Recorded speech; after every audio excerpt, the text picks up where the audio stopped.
Welcome to fair media.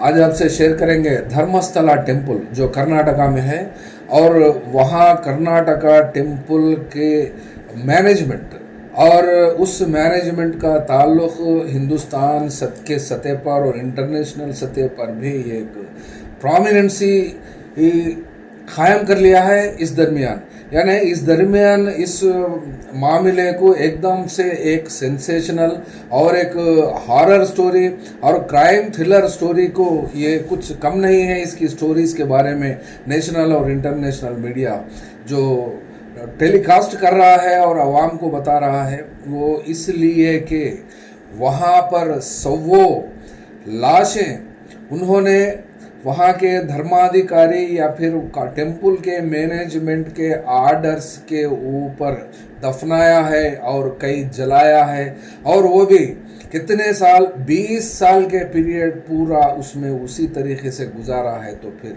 ये आदमी एकदम से क्यों आना पड़ा इसको, आइए देखते हैं। ये आदमी का नाम है पार्श्वनाथ जैन। ये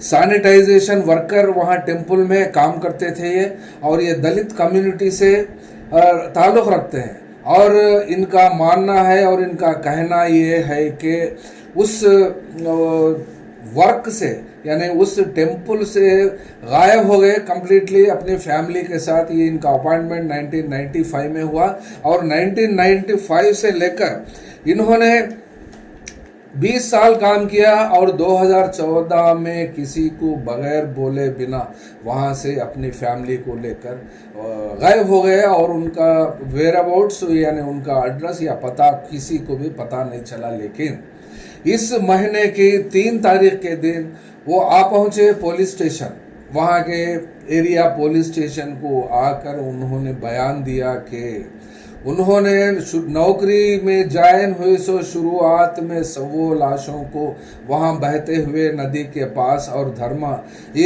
धर्माधिकारी जो हैं वो उस टेम्पल को चलाते हैं वो टेम्पल के एरिया में, और वैसे लाशों को जब से उन्होंने देखा है वो उस तरीके से वो बताते हैं। तो फिर उसमें लड़कियां को रेप साइंस उनके जिस्म पे उनके बॉडीज में उन्होंने देखा है, और कई लाशों को तो इनर वेयर्स और अपने बॉडी के अंदर जो पहनते हैं उसको भी वो नहीं उसको पहने हुए नहीं थे, और बिना कपड़े के कई बॉडीज को देखे गए। और यंग वुमेन और यंग गर्ल्स स्टूडेंट्स को तक भी वो लोग के ऊपर ज़्यादती करके वो लोग का रेप करके वो लोग का मर्डर किया है, और वैसे लाशों को उन्होंने वहाँ के मंदिर में दफनाया है, मंदिर के आसपास, और कुछ लाशों को दफनाया है और कुछ लाशों को जलाया भी है। तो फिर उसका मामला उन्होंने इतने साल 2014 से लेकर आज तक क्यों लाया, इसका जवाब वो भी दिया है मीडिया को। और इस स्टोरी को अल जजीरा जैसा चैनल भी इंटरनेशनल सतह पे क्राइम के बैनर पर यानी क्राइम का टाइटल में इसको टेलीकास्ट किया है। तो न जाने कितने लाख लोग इसको देखे हैं और किस तरीके का सेंस वहाँ पर देखने को मिलता है उस स्टोरी से। और उसी तरीके से नेशनल मीडिया भी एकदम से हैरान हो गई, और अभी तक भी कुछ लोग सकते में है, वो इसलिए कि यह वहाँ की मंदिर का मामला एकदम से जाना माना और बहुत बड़ा मामला है। वहाँ के उसके धर्माधिकारी 21st जनरेशन लीनियज यानी वो ख़ानदानी विरासत में वो एक प्राइवेट टेम्पल है, और वो प्राइवेट टेम्पल का ट्रस्ट है, और वो ट्रस्ट प्राइवेट ट्रस्ट है, और ना ही हिंदू एंडोमेंट डिपार्टमेंट उसको कंट्रोल करता है। और गुज़िश्ता सरकार ने पूरे के पूरे उस ट्रस्ट को ओन करके हिंदू एंडोमेंट एक्ट के नीचे लाने की कोशिश की, लेकिन उन्होंने वहाँ के उसके जो फाउंडर और वो जो फैमिली को आज चलाते हैं वो उसका नाम तो यूं कह सकते हैं धर्माधिकारी है, और वो धर्माधिकारी अपने पॉलिटिकल इन्फ्लुएंस से और उस ट्रस्ट को ना ही एंडोमेंट डिपार्टमेंट को सौंपा, ना कर्नाटका गवर्नमेंट को सौंपा और उसमें अपना नाम और अपना काम चलाते हुए और वहाँ के लोग को भी कुछ हद तक सेवाएं और जो पीक विजिटर्स होते हैं उस वक्त 1 लाख लोगों को भी फ्री खाना सप्लाई करते हैं और कुछ पढ़ाई में और इंस्टीट्यूशंस 100 से ज़्यादा इंस्टीट्यूशंस को चलाते हैं और लाखों लोगों को उन्होंने नौकरियां दिलवाई और उनके पास भी काम करते हैं और उनको नेशनल सतह पर अवार्ड्स भी मिले हैं। और एक ही नेशनल अवार्ड नहीं होता, पद्म विभूषण के साथ साथ कर्नाटका स्टेट का भी अवार्ड और 3-4 अवार्ड्स भी उनके खाते में है। और लास्ट 2023 के वक्त में उनको राज्यसभा मेंबर बनाकर नॉमिनेट किया गया और वो उस नॉमिनेशन के साथ पीटी उषा जैसे और इलयराजा जैसे लोग भी उस वक्त अपने अपने अलग अलग कैटेगरीज में नॉमिनेट किया और आज भी राज्यसभा के मेंबर हैं। और राज्यसभा के मेंबर की नियुक्ति होने के बाद अपने हिंदुस्तान के प्राइम मिनिस्टर नरेंद्र मोदी साहब भी उनको बधाई दी और उन्होंने अपने ट्वीट में भी कहा है कि सोसाइटी को सर्विस देने में वो फ्रंट रनर रहते हैं और आगे बढ़कर काम करते हैं। तो फिर उनका मामला क्या है और क्या तरीके का मामला हुआ है, ये इस बारे में आइए देखते हैं। यहाँ पर इन्होंने 3 तारीख को जुलाई की इस महीने की 3 तारीख को पुलिस स्टेशन गए थे और उसके बाद में 11 तारीख के दिन कोर्ट में, लोकल कोर्ट में उन्होंने अपना बयान दिया और उसके बाद में 22 तारीख को यानी 2 दिन पहले वहाँ के कर्नाटका के chief minister Siddaramaiah special investigation team को कॉन्स्टिट्यूट कर दिया और 20 लोगों को भी उनके साथ उस टीम को काम करने में मिलकर उनको भी असिस्टेंट्स और स्टाफ को भी दिया, डीसीपीस और उस इन्वेस्टिगेशन टीम को भी हेड करने वाले डीसीपी सौम्यलता है। और ये लोग अपनी मर्जी के खिलाफ में काम करना नहीं चाह रहे हैं, वो इसलिए कि पर्सनल रीजंस बताकर इन ड्यूटी में से हट जाना चाह रहे हैं, ऐसे रिपोर्ट्स आ रही हैं। तो फिर ये कितना बड़ा आदमी हो सकता है, ये इसके धर्माधिकारी, आइए देखते हैं। और इनका कारकर्दगी क्या है। इनका नाम है डॉक्टर वीरेंद्र हेगड़े और ये वीरेंद्र हेगड़े इनकी खानदानी ये टेम्पल है और इसके ट्रस्ट है। इसका ट्रस्ट इन्होंने अभी तक के 21वें ट्रस्ट है, क्योंकि ये 800 साल की हिस्ट्री से ये ट्रस्ट चला हुआ आता है और इन्होंने अपनी 19 साल उम्र से इसको ट्रस्ट को चलाते हैं। 1968 से लेकर आज तक भी जो ये एफआईआर हो या ना हो या फिर कोर्ट में जो बयान दिए हैं, ये इस सैनिटेशन वर्कर ने और नेशनल और इंटरनेशनल मीडिया तक भी हैरान है उस मामले पर।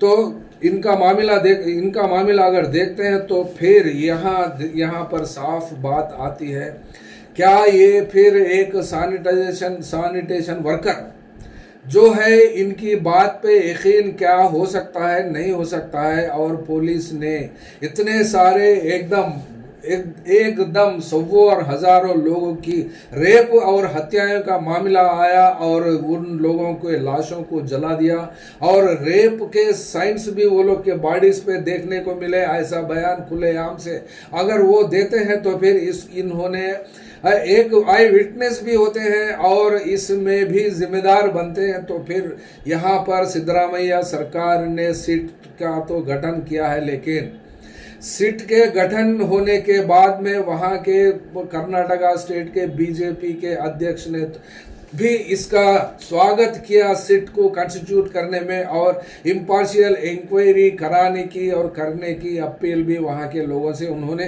की है। तो फिर यहाँ क्या देखने को मिलता है, यहाँ ये अगर बात आते हैं तो फिर इनके पास क्या है और इन्होंने क्या कर सकते हैं, इनका कंट्रीब्यूशन क्या होता है, ये देखते हैं। श्री क्षेत्र धर्मस्थला रूरल डेवलपमेंट प्रोजेक्ट है। ये प्रोजेक्ट चलाते हैं और ये प्रोजेक्ट के धर्माधिकारी यानी इसके जिम्मेदार डॉक्टर वीरेंद्र हेग्गाड़े हैं। इसमें 7,000 वर्कर्स काम करते हैं और 16,000 सर्विस प्रोवाइडर्स भी है इसमें। और टोटल नंबर ऑफ इसमें बेस जितने हैं इसमें डायरेक्टली और इनडायरेक्टली 3.2 मिलियन लोग का इसका ताल्लुक रखते हैं। और सेल्फ हेल्प ग्रुप्स देखिए इसका 2,85,000 है। और ये वीरेंद्र हेग्गाड़े का मामला देखिए 2015 में पद्म विभूषण अवार्ड से इनको नवाजा गया और कर्नाटका रत्न भी इनको अवार्ड मिला 2009 में। और कर्नाटका रत्न 1985 में मिला और प्रेजेंट अभी तक भी राज्यसभा के मेंबर हैं। तो फिर यहाँ पर साफ सीधी बात समझ में आती है कि चाहे कानून में हिंदुस्तान में कितना बड़ा इंसान भी क्यों न हो, चाहे माल से या फिर संपत्ति हो या फिर कौन से भी पोजीशन अगर संभालता भी है तो फिर उसके लिए अपने अपने तरीके होते हैं। वहाँ पर एक कंप्लेनेंट है और कोर्ट में भी बयान दे चुके हैं और SIT SIT special investigation team का भी गठन हुआ है। तो फिर इसके मामले में अरेस्ट करने में क्यों वहाँ की सरकार देर कर रही है? और स्पेशल इन्वेस्टिगेशन टीम के नाम पर क्या किया जा सकता है और क्या हो सकता है, इसके बारे में भी वहाँ के लोकल कर्नाटका के लोग भी तो इस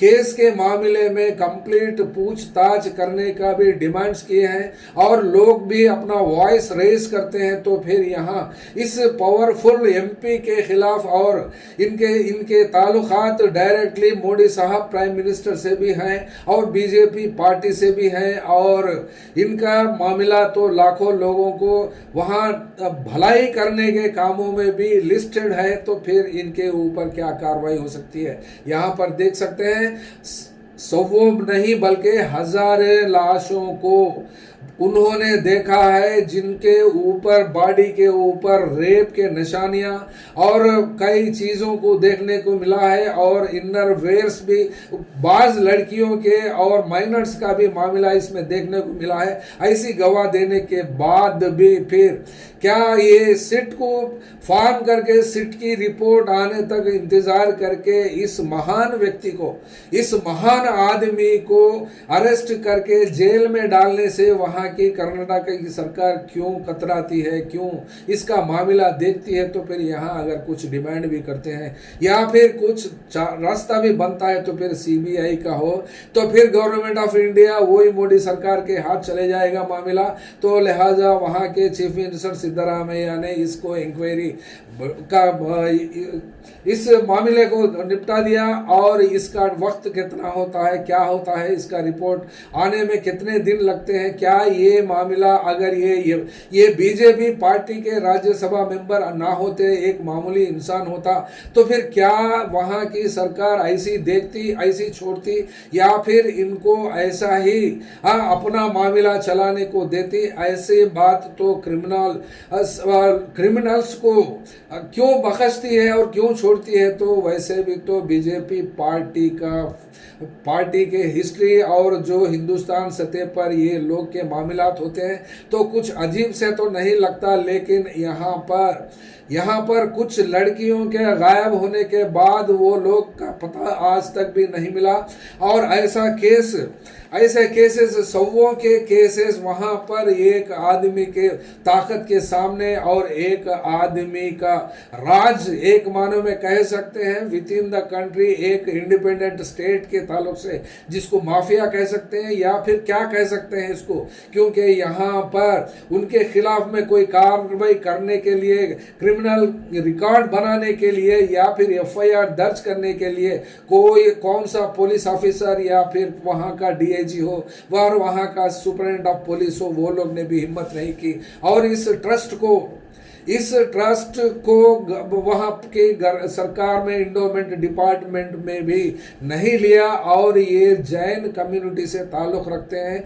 और जबकि वहाँ के प्रीस्ट, उस मंदिर के प्रीस्ट कंप्लीटली ब्राह्मण है और ये ब्राह्मण लोग वहाँ के प्रीस्टली काम करते हैं उस टेम्पल में। तो फिर यहाँ देखने को ये मिलता है ये जैन कम्युनिटी 800 साल से ज़्यादा ये लोग चलाते हैं। ये एक नॉन गवर्नमेंटल ऑर्गेनाइजेशन कह सकते हैं और एंडोमेंट डिपार्टमेंट के अंदर होना चाहिए, लेकिन एंडोमेंट डिपार्टमेंट के कंट्रोल में अगर कोई इंस्टीट्यूशन जाता है तो उसके खिलाफ में भी वहाँ के लोग प्रोटेस्ट करना शुरू करते हैं। तो फिर करें क्या।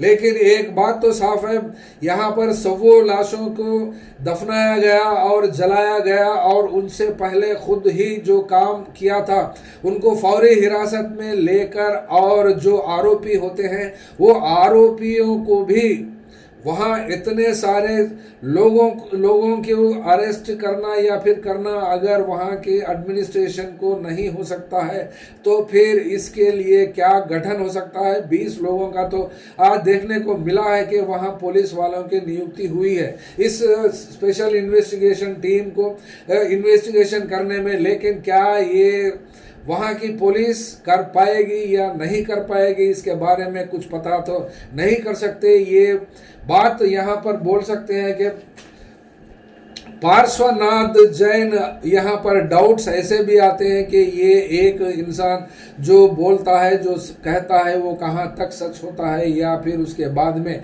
अपनी गवाही देने से या फिर अपना कंप्लेंट देने से, अपना बयान देने से मुकरता है और या फिर वहाँ कुछ भी नहीं मिलता या फिर क्या हो सकता है। वैसे तो क्रिमिनल्स का माइंड फास्ट, उसको किस तरीके से वहाँ के सबूतों को मिटाया जा सकता है और उसके बाद में साफ सफाई हो सकती है, ऐसा मामला भी तो हो सकता है। तो फिर इतने साल के बाद 2014 से लेकर 2025 तक 11 साल 12 साल तो हो रहे हैं, फिर 12 साल के बाद में अगर स्केल्टन्स भी अगर निकलते हैं तो फिर कितने हजारों लोगों को वहां पर इन्होंने मारा और रेप किया, जलाया और दफनाया। तो फिर इतना बड़ा क्राइम और इतना बड़ा मामला यहाँ पर हिंदुस्तान सतह पर देखने को तो कहीं मिला नहीं, ऐसे मामलात हुए भी नहीं। लेकिन यहाँ पर एक मानो में इनका साम्राज्य चला और ये साम्राज्य एक इंडिपेंडेंट शक्ल में, क्योंकि वहाँ के कर्ता कर्मा क्रिया वही कोर्ट है और वही पुलिस है और वही जनता है और वही बादशाह है, वही राजा है। इनके लिए हिंदुस्तान का कानून तो कोई माने नहीं रखता और मतलब भी नहीं रखता। तो फिर सिद्धरामैया सरकार भी इनको अरेस्ट करने में क्यों वक्त गुजार रही है और सिट का हवाला देकर क्यों छोड़ती है। अगर ऐसा किसी एक मामूली इंसान अगर हिंदुस्तान सतह पे हो या फिर कर्नाटका स्टेट में हो, कोई क्राइम करता है तो फिर उसी को वैसे ही छोड़ा जाता है। यहाँ पर रेप केस और मर्डर्स, वो भी एक या दो नहीं, सौों और हजारों लोगों का मामला निकला। तो फिर ये कंप्लीट मिशनरी 20 लोगों से तो कुछ हो नहीं पाता है ये मामले को निपटाने के लिए। तो फिर फौरी तरीके से क्राइम है और क्रिमिनल है और वहाँ पर कंप्लेनेंट भी है और मिशनरी भी है। तो फिर क्यों लेट हो रहा है। यहाँ पर पॉलिटिकल इन्फ्लुएंस हो या फिर पॉलिटिकल डिसीजन लेने में वहाँ के सीएम को क्या दिक्कत होती है। वैसे भी तो ये मामला कांग्रेस सरकार है वहाँ चलाने वाली, और कांग्रेस सरकार होने के बावजूद बीजेपी का इन्फ्लुएंस अगर काम करता है तो फिर वहाँ के अवाम का क्या जवाब होगा, क्या सवाल होगा और किसको जवाबदारी हो सकती है। ये बात को भी वहाँ की सरकार और कांग्रेस गवर्नमेंट इसको फौरी तरीके से एआईसीसी भी इसको इस इश्यू को सीरियसली लेकर अगर एक्ट करते हैं तो फिर सौों और हजारों लोगों को कंप्लीटली वो लोग को इंसाफ मिलेगा और इन हथियारों को और इन रेपिस्टों को कंप्लीटली बिहाइंड द बार्स करने की सख्त जरूरत है। चाहे कितने 100 लोग भी इसमें मुलविस हो और इसमें एक आदमी को भी नहीं बोल सकते हम, क्योंकि यहाँ टेम्पल को चलाने वाले एम्प्लॉइज तो हजारों में है। तो फिर ऐसे हजारों में कितने 100 लोगों को भी अगर अरेस्ट किया गया, आरोप लगाया गया, तो फिर उतना फोर्स को भी वहाँ के पुलिस और डीआईजी ये स्पेशल इन्वेस्टिगेशन टीम जो करते हैं वो लोग को भी कम से कम 1000 लोगों को भी भी अगर देते हैं तो फिर वहाँ कंप्लीटली उसको बंद करके वहाँ पर वो पूरी खुदाई करके पूरा एविडेंस को कलेक्ट करना चाहिए। ये छोटे मोटे लेवल पर तो 20 लोगों से 25 लोगों से तो होने वाला ये मामला नहीं है, लेकिन कंप्लीटली इसको थरोली इंक्वायरी करके अब फर्स्ट इंक्वायरी रिपोर्ट आने तक वहाँ की सरकार को रुकना नहीं चाहिए और इंतज़ार भी करना नहीं चाहिए। फौरी वहाँ के ट्रस्टी और इनको किसी भी तरीके से हो कुछ मामला इन्फ्लुएंस नहीं मानकर डॉक्टर वीरेंद्र हेग्गाडे को अरेस्ट करना चाहिए। Thank you. फेयर मीडिया में आपका स्वागत है। हमारे चैनल को सब्सक्राइब करें और हमारे वीडियो देखें। हर अपडेट के लिए घंटी आइकन चालू करें। हम वास्तविक और निष्पक्ष समाचार और राजनीतिक अपडेट प्रदान करते हैं।